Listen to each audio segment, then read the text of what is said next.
Assalamualaikum warahmatullahi wabarakatuh.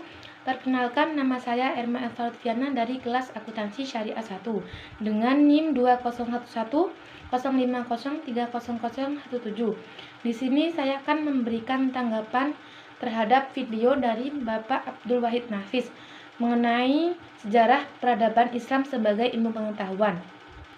Mengapa kita perlu mengetahui tentang sejarah peradaban Islam? Karena dengan kita memahami sejarah peradaban Islam, kita bisa tahu tentang bagaimana proses sejarah kemajuan Islam dan perkembangan peradaban Islam sejak zaman Nabi sampai zaman sekarang ini. Karena dengan kita memahami, kita tahu di mana letak kelebihan peradaban Islam dan bagaimana peradaban Islam itu berproses dari waktu ke waktu sampai mencapai puncak kesempurnaannya. Pertama-tama, kita harus mengetahui apa sih arti dari sejarah peradaban Islam itu. Kata sejarah itu sendiri berasal dari kata Arab yaitu syajarah yang artinya pohon.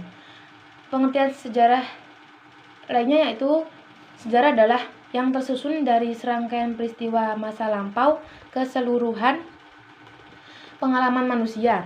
Peradaban merupakan kumpulan beberapa kebudayaan seperti agama, ras, tradisi, dan sebagainya. Dapat diketahui bahwa sejarah itu adalah ilmu pengetahuan yang berusaha melukiskan tentang peristiwa masa lampau umat manusia yang disusun secara kronologis untuk menjadi pelajaran bagi manusia yang hidup sekarang maupun yang akan datang. Itulah sebabnya dikatakan orang bahwa sejarah yaitu guru yang paling bijaksana. Seperti yang dijelaskan di awal tadi, yaitu kita membahas tentang sejarah peradaban Islam sebagai ilmu pengetahuan. Kita juga harus mengetahui apa sih ilmu pengetahuan itu. Ilmu pengetahuan adalah deretan skema, konsep, dan skema konseptual yang berhubungan satu sama lain sebagai hasil eksperimen serta observasi yang dihasilkan melalui pengalaman-pengalaman. Ilmu pengetahuan memiliki kriteria-kriteria. Kriteria yang pertama yaitu memiliki objek yang jelas. Harus ada yang dikaji, misalnya tentang ilmu sosial, perilaku konsumen. Yang kedua yaitu memiliki metode tertentu, yaitu seperti metode kualitatif. Yang kedua itu seperti metode kuantitatif. Yang ketiga yaitu disusun secara sistematis. Ada kerangka pikirnya seperti 1, 2, 3, 4, dan seterusnya.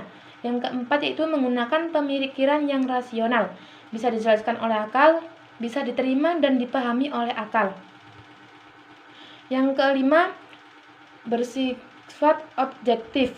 Yang keenam, memiliki tujuan yang jelas. Kalau kriteria-kriteria tersebut ada dalam kajian sejarah peradaban Islam, maka sejarah peradaban Islam bisa dikaji sebagai ilmu pengetahuan. Manfaat mengkaji tentang sejarah peradaban Islam itu sendiri yaitu yang pertama, edukatif, memberi pembelajaran bagi kita dalam berjuang harus sopan, santun, dan bijaksana.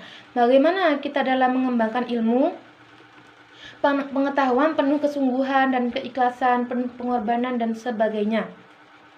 Yang kedua, yaitu manfaatnya sebagai inspiratif untuk mendalami ilmu pengetahuan, terinspirasi untuk belajar.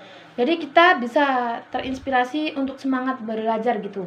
Yang ketiga, yaitu manfaatnya kegunaan rekreatif. Itulah yang dapat saya tanggapi. Kurang lebihnya mohon maaf sebesar-besarnya. Wassalamualaikum warahmatullahi wabarakatuh.